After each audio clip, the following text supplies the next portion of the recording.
जय जगन्नाथ पिला माने आज आम प्रेजेंट परफेक्ट प्रोग्रेसिव बा प्रेजेंट परफेक्ट कंटिन्यूअस विषय रे पढ़िबा। ताहले ए प्रेजेंट परफेक्ट प्रोग्रेसिव टेंस टी कोन तार डेफिनेशन कोन तो आमे देखिबा। ताहले present perfect progressive it means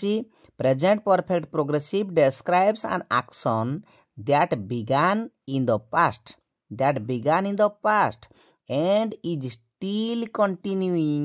in the present। तार अर्थ पिला माने गोटिए एक्शन बसिबा खेलिबा जीवा आसीबा नाचिबा कुदिबा जेते एक्शन रही जे कौन सी गोटे एक्शन आरंभ हो जाइथिबो पूरा पास्ट रे माने अतीत रे आरंभ हो जाइथिबो किंतु वर्तमान सुधा सेटा कंटिन्यू करथुबो चाली थिबो कामडा आध घंटा हला ना 2 घंटा हला ना 5 दिन हला ना वर्षे हला ना एमिति जदि कामडा चाली थिबो काम आरंभ हो जाइतला पास्ट रे एवं वर्तमान सुधा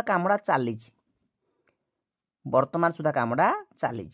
तो एई भली वाक्य गुडी को हमर प्रेजेंट परफेक्ट प्रोग्रेसिव बोली कहा जाए। तो तार फॉर्मूला पिले कौन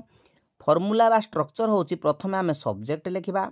तापरे हाव किबा हाज लिखिबा तापरे बीन निश्चित भाव रे लिखिबा तापरे भार्ब रो आईएनजी फॉर्म अर्थात मेन भार्ब जोटा थिबो सेतरे आमे आईएनजी लगेबा एवं तापरे आउ जहा थिबो आमे ताकू लिखिबा। ठीक अछि पिले बुझी पालो। ताहले आमे वर्तमान केते गुडिए उदाहरण को करबा। देखो पिले प्रथम उदाहरण टी अछि मु जाई आसुची। ए जाई आसुची रो अर्थ जाई किना आसुची नाही तार अर्थ होला ए जीवा कामडा कंटिन्यू चालीची अतीत रे आरंभ होइतला जे वर्तमान सुधा भी चालीची स्टिल कंटिन्यूइंग वर्तमान सुधा कामडा चालीची तेणु मु जाई आसुची जेते बेले आमे लिखिबा सेतेले सब्जेक्ट आमे देखिले जाई आसुची रो अर्थ डी हमर आसुचीटा नाही जाई जीवा गोडा हमर हबो एडी सब्जेक्ट की हला मु एवं क्रिया हला जीवा जीवा कामडा रहिची तेणु सब्जेक्ट लिखिबा आई पर हमर लागे कोन हाव लागे आई हाव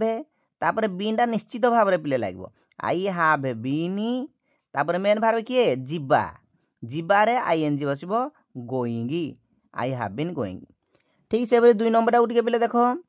तुमे लेखी आसुचो माने लेखी कि आसुचो नहीं लेखिबा कामडा चालीजी अतीत रु आरंभ हेई वर्तमान सुधा चालीची अर्थात लेखिबाटा होजी हमर क्रिया। तुमे इंग्लिश लेखिबे पिले यू तुमे इंग्लिश कोन लेखिबा यू तापरे यू पाखरे कोन लागबो हाव यू हाव तापरे बीन निश्चित भाव रे लेखिबा तापरे लेखिबा कामडा हला राइट WRITING राइटिंग।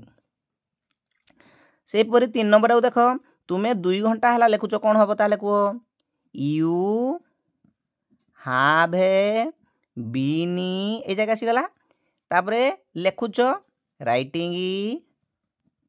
ए जगह पे आसी गला यू हैव बीन राइटिंग 2 घंटा हला एइडा को शेष रे लेखिबा फॉर 2 आवर्स HOURS। से परी से 5 घंटा हला पढुची से पढ़ी आसुची ता माने पढ़िबा कामडा चालीची वर्तमान सुधा तेणु ही लागबो नले भी सी लागबो सी हाज बीन रीडिंग